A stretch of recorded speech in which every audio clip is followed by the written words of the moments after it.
What's your reaction to last night's game, Nate? We were both a little surprised, I think. No, I'm not. I'm not at all. I said it from the very get-go. The Knicks should be a little bit worried. They should be very nervous because this is an extremely young team, because we have to remember they were the worst team in the NBA, and now all of a sudden they're the 6th seed in the playoffs. JB Bickerstaff, I think, should at least be in some serious contention. He's a finalist for Coach of the Year, but serious contention for Coach of the Year. And I'll probably will be seeing the Cavs coach get it potentially, but JB Bickerstaff deserves, in my opinion, probably deserves it, just taking what the Pistons were to what they are now. And I know it doesn't technically count, but if they somehow go out and beat the Knicks, I feel like that should matter, at least in some case, but it doesn't because it's only the regular season. I find it embarrassing how Tom Thibodeau, instead of saying how lackluster the team's performance was, he decided to blame the refs about the amount of foul calls and the amount of free throws. I don't know if anyone checked the stat line. The Pistons fouled the Knicks actually more by 2, 24-22.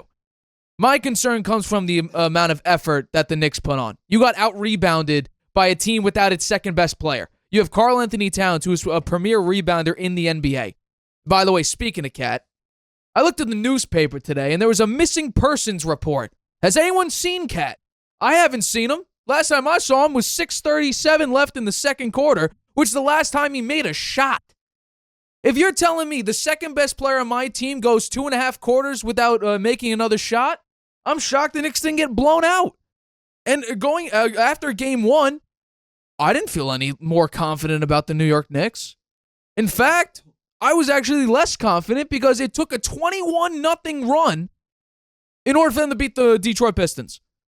And it took Cam Payne scoring 11 of 14 points in that 21-0 run to beat the Detroit Pistons. So yeah, my reaction is, to me, I'm not surprised. This is a Detroit Pistons team that's hungry. They haven't won a playoff game in 15 years. Well, they stopped that last night. So Cade Cunningham did what he always does against the Knicks, averaged over 30. He had a double-double in this game, along with 2 steals, which is big. Jalen Brunson did what he normally does in the playoffs, especially early on, put up 37 points. He had 7 assists in this game. But no, my reaction is simply the Knicks deserve to lose that game. Lack of effort. You got out-rebounded 48-34. They wanted it more than you. And Tom Thibodeau talking about, the free throws, that's the... How about the fact that your team didn't put in any real effort? Karl-Anthony Towns, where is he? I didn't see him. I wish I could talk about his second-half performance, but he didn't do anything. So I guess that's the only criticism I had. He didn't do anything. I can't say he completely failed. Other than that, the expectation is you're the second-best player on your team. I expect more. But I can't judge your performance because it's like you didn't even play. In fact, we had the same amount of points as Karl-Anthony Towns did in 2.5 quarters. And we don't play in the NBA. This is an all-around bad performance of the New York Knicks. I don't think that there's anything you could say about it. An all-around poor performance from a team. And I said this, and you were a little bit shocked when I said that if the Knicks somehow lose this, or at least don't do a very good job, Tom Thibodeau could be fired. Well, after this game, check social media. Everybody's on the fire Tom Thibodeau train. Yeah. I'm not saying I started it, but it seems like I'm not in exactly hot water with that take. Okay, well, those are good observations, Nate. I think that the Knicks didn't show up. They really didn't show up for the game. I think they were overconfident after they won the first game. I blew them out in the fourth quarter with 40 points, and the Pistons only scored 27.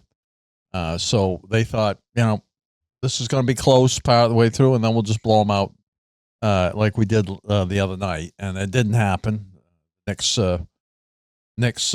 falling to the Pistons by 6 points. You mentioned Cunningham, 33 points in this game, 12 rebounds, really played very well. And Schroeder off the bench made the tie-breaking three-pointer with 55 seconds left, finishing with 20 points off the bench. Bickerstaff, he said, our guys only think about the now, and they did a great job tonight of staying in the moment and doing what we needed them to do. You look at some of the individual stats, Tobias Harris had 25 in the first game, 15 last night. The scoring was turned upside down for the Pistons compared to game 1. You look at Cunningham. He had 21 in game 1, 33 last night. Tim Hardaway had 19 in game 1. He had nothing last night, which was interesting. Shot 0 for 8, 0 for 6 from 3. Schroeder had 20 He had only had 8 in the first game, so he and Cunningham were really the leaders. Beasley had 20 in the first game. He only had 9, so it was Schroeder and Cunningham who led the way. You look on the Knicks side, we mentioned, Anunoby and Towns not showing up, really. They each had 10 points. They had 23 in the first game. Brunson, consistent. He had 37 last night, 34 in the first game. Bridges, he did much better. He had 19 last night and only 8 in the first game, but he missed 3 3-pointers right near the end there that would have made the difference, I think, and he just could not hit them. I don't know why he was taking them there. After he shot 2 and bricked them, I thought he would have not gone for the third one, but he did, and he missed that.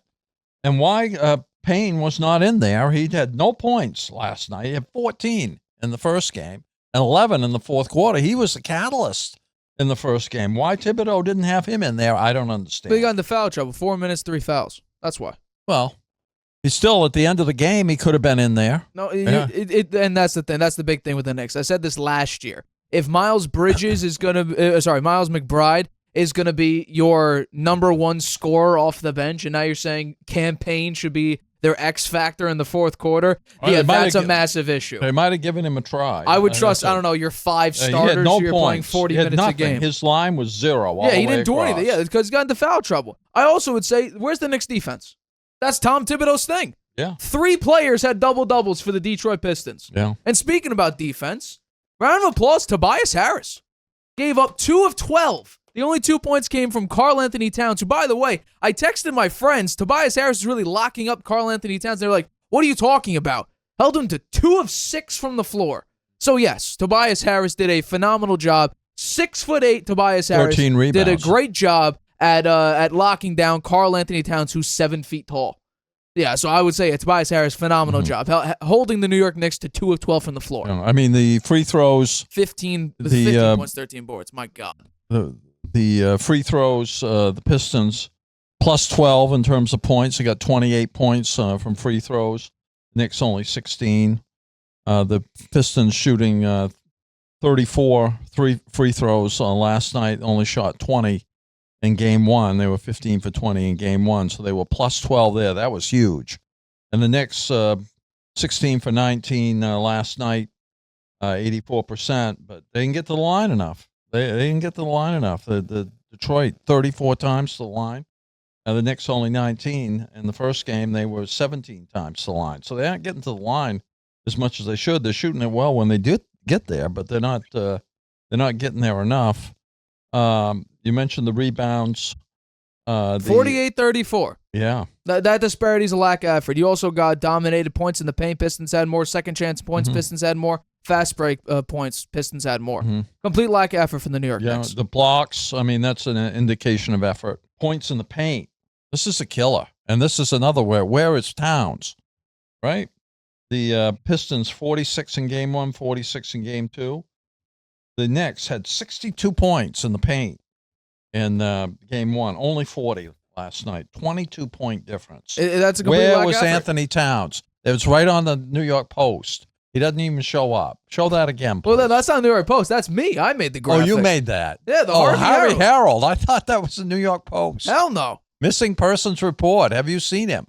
No, we didn't see him. He wasn't in the paint. And he wasn't even in the second half. He never scored a point. No. The largest lead was 15 for the Pistons. That was early, too. That was pretty early. And the Knicks only had a lead of 3 at some point during the game, but most of the game they were behind. They didn't show up. And I put that on Thibodeau. I put that on and also on the players. Karl-Anthony Towns, he's a big acquisition. Bridges, right. He's another big one. He scored 19 points. I give him that, but he came up really small when it counted the most, and he took those threes and bricked them 3 times. 3 times. Hi, everybody. Thank you for watching this clip of the Harvey Hour. If you want to watch the full show, you can by clicking the I in the top right-hand corner right now. If you want to take the show with you on the go, it is available wherever you get your podcast. We go live here on YouTube every single Tuesday and Friday at 6:30 p.m. Eastern. So make sure you hit that like button, that subscribe button, and the notification bell to get notified whenever we upload a video and whenever we go live.